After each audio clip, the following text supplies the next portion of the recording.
নমস্কাৰ অসমবাসী ৰাইজসকল, ration card হিতাধিকাৰীসকলৰ বাবে এটা গুৰুত্বপূৰ্ণ খবৰ।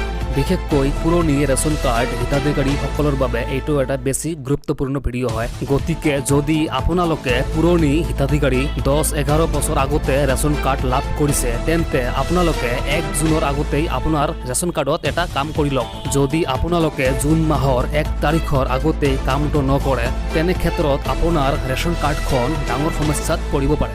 কামটো কৰিবলৈ হ'লে প্ৰথমতে আপোনালোকক সুলভ মূল্যৰ দোকানত যাব লাগিব। আপোনালোকৰ ৰেচন কাৰ্ডত থকা যিকোনো এজন সদস্যই ৰেচন কাৰ্ডখন লৈ প্ৰথমতে সুলভ মূল্যৰ দোকানত যাব লাগিব আৰু সুলভ মূল্যৰ দোকানত গৈ আপোনাৰ ৰেচন কাৰ্ডৰ লগত লিংক থকা পুৰণি মোবাইল নাম্বাৰটো আপডেট কৰিব লাগিব। আৰু মোবাইল নাম্বাৰটো আপডেট কৰিবলৈ হ'লে আপোনাৰ পৰিয়ালৰ যিকোনো এজন সদস্যৰ মোবাইল নাম্বাৰ আপডেট কৰিব পাৰিব, লিংক কৰিব পাৰিব।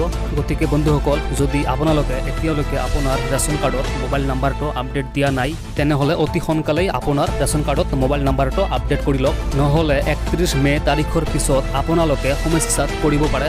বন্ধুসকল, ভিডিঅ'টো এইখিনিয়ে। ভিডিঅ'টো লাইক কৰিব আৰু চেনেলটো ছাবস্ক্ৰাইব কৰিবলৈ নাপাহৰিব।